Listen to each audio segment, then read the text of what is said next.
Hello everybody, Skyrim here, back again with another Diablo Immortal video. Alright, so on the topic for this video is going to be the discussion of the Manaflux gem. Alright, the Manaflux gem, and if you want to start saving your resources now. So the main resources that you are going to want to start keeping for that fact is, let's go ahead and break this down.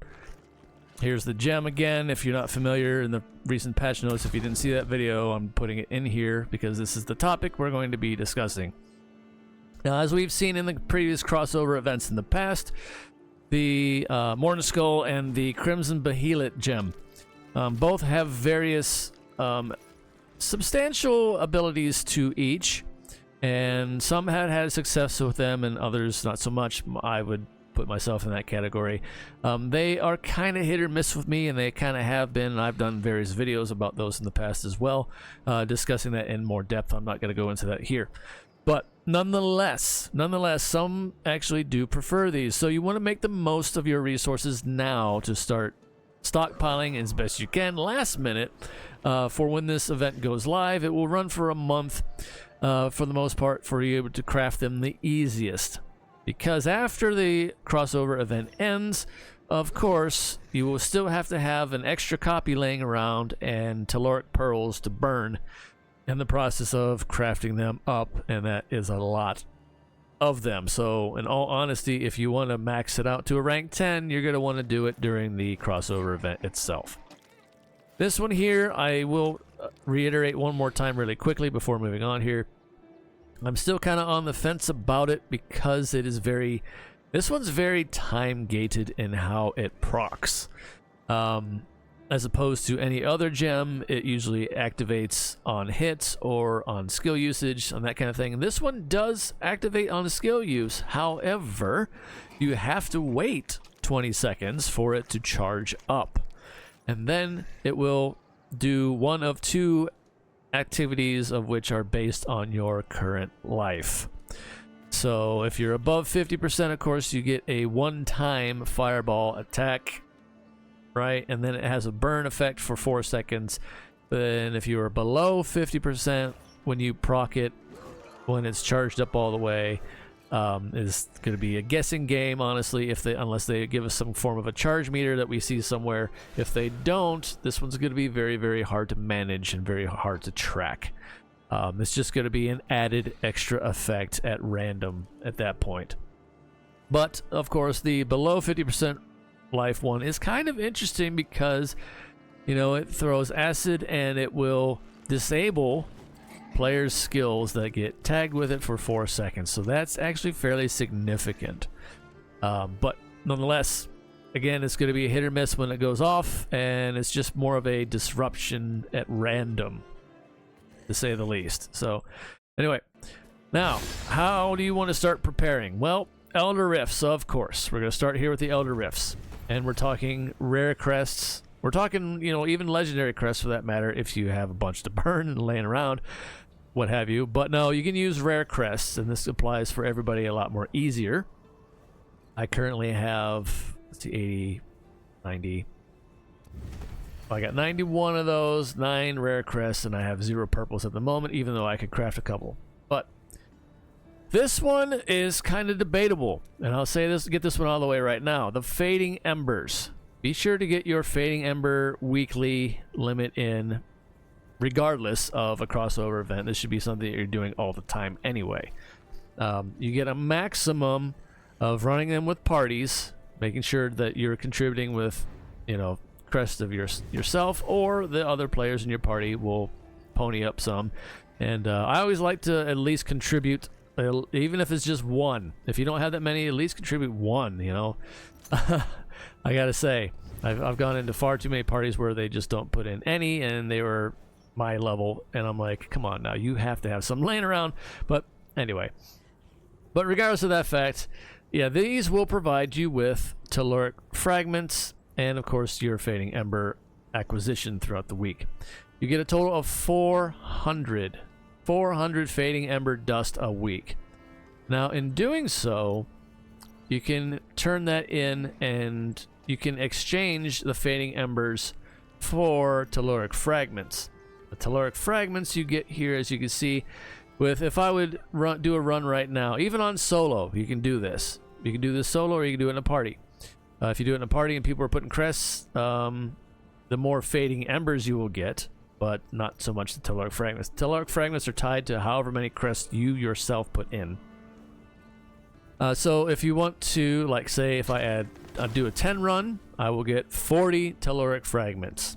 And that's good enough to craft 2 1-star gems. But you need 40 telluric fragments to craft a one 2-star gem. So you need 80. You need 80 of those to craft 1 2-star gem.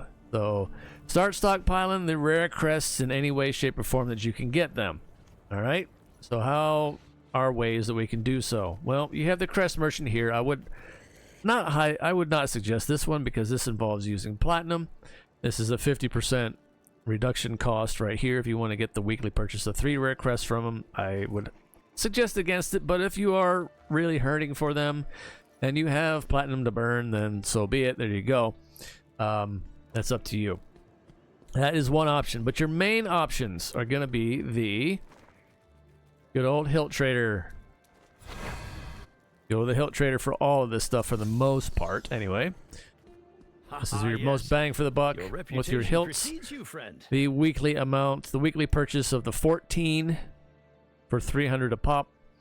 And then you can also check the various other tabs. In this case, I'm in the Immortals, and I can get a weekly acquisition of 7 more if I so choose that way. Same cost. And then also in here in the refresh, the limited time, which refreshes every so often, I snagged one out of here for another 300 hilts. Nothing of interest. So that is one place to get them. The other places, of course, are the various events and activities that we have throughout the game. Let's just go ahead and look at the most recent one here. Clash of Cards. Literally by just logging in on these certain days here. Tomorrow, in this case of this recording, we'll get another 3 rare crests just by logging into the game. So there we go. Get some more that way, and so on and so forth, with various other activities that we have done in the past here, right? So there's that. Now, moving on. Oh, one other one is the, if you're in a clan, I highly suggest, of course, your Accursed Tower chests, chest rewards. Make sure you maximize your chests. They have a chance of dropping a legendary crest, and then of course a Demont remains or legendary gear, what have you, purification shards, that kind of thing. And then sometimes you will get a rare crest instead of a legendary crest. So that is yet another way of acquiring these, right? Now moving to the next topic here of crafting. The crafting of it. Now you're going to want to do this again if you don't want to burn telluric pearls on this, and it's not really a good system in place still. It is very, very rough, and I haven't really known anybody to finally craft up if they didn't get a rank 10 during the event. I really don't know of anybody that's gone and pushed it with telluric pearls outside of the event, personally. There might be a few select out there that have, but it's very, very rough. And if you're really wanting to rank 10, I would suggest doing it during the collaboration event, which will run for about a month. All right, so now here we are at the, of course, the Apprentice Jeweler in West March. You can do this in any safe zone. This just makes it easier. And again, I'm covering all the bases here from start to finish for new players that might be checking this out at some point later on. And, you know, crossing the T's, dotting the I's, all that kind of thing here. So here's one right now, the Trade Telluric Fragments. Click on this one. This one's very, very much a personal you issue. If you so choose to go this route, I would say right now, I did this one time, only one time during the Crimson Behelit crossover event for Berserk, and I'm probably not going to do it again. Why? Because this involves using you can turn your 400. I have more than that right now saved up, of course. But your 400 weekly fading embers.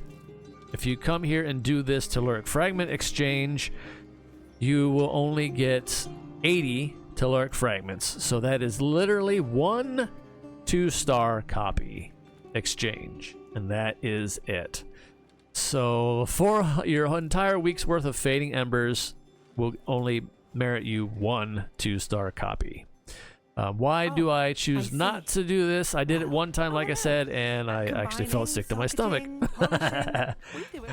Because I much rather prefer to use my Fading Embers for the legendary crests, of which are 320 Fading Embers per craft. And these, of course, you can sell on the market if you so choose for platinum, and so on and so forth. So I would much rather go for the Eternal Legendary Crest instead with that. However, I will do, and still do, use the telluric fragments to craft up 2-star gems as much as possible for whenever I want to upgrade any of my gems, and I use this method for getting myself as much gem power gradually along the way built up to feed into those upgrades. But speaking of upgrades, this is where it gets ugly, right? This is where it gets really ugly. Here we go, right? This is the main crux of everything here. This is the 2-star upgrade table. As you see on the screen, this involves, you need 40 copies. And, well, actually 41, probably technically counting the initial one that you start with, of which we will be getting 1 copy of the Manaflux gem when the crossover event happens, and as long as you log in to get it. Now, you will need 40 copies total. 685 total gem power throughout this entire process to maximize it to a rank 10 for the 2-star gems.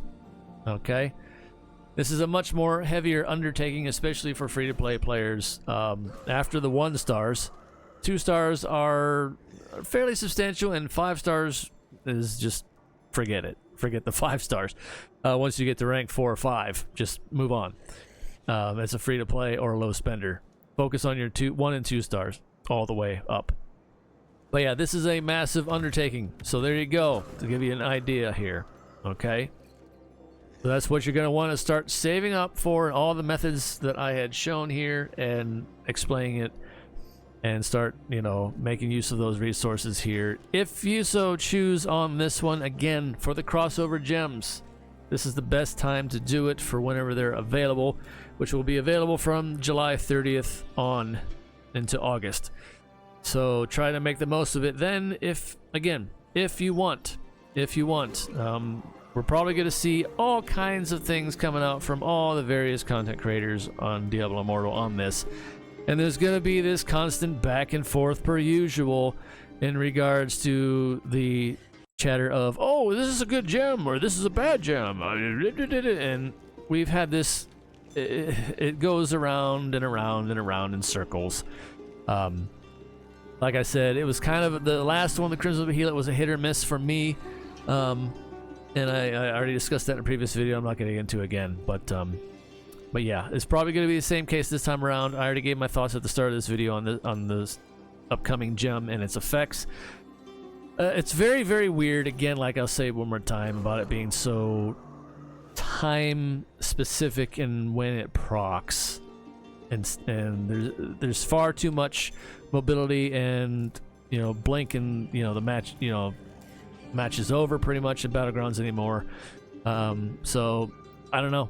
There's far too much mobility and far too much guessing to try to get that. If you're trying to really min-max your gem abilities on top of everything else going on in the screen at once, this is going to be hard to track. But anyway, let me know what you think in the comments down below about everything discussed here. Like I said, I wanted to break this down as best I could here for beginner friendly, all the way up to OGs here, and we know the score for the most part in this one. But hopefully this has helped you out in one way, shape, or form or another. Maybe there's some things that I covered here that you're like, oh, I forgot about this, or so on and so forth. But anyway, until next time, everybody, stay safe out there in the real world. And fire, as always, take care of yourselves as best you can, one day at a time. It's all we can do. It's the best we can do, believe me. Until next time, see ya.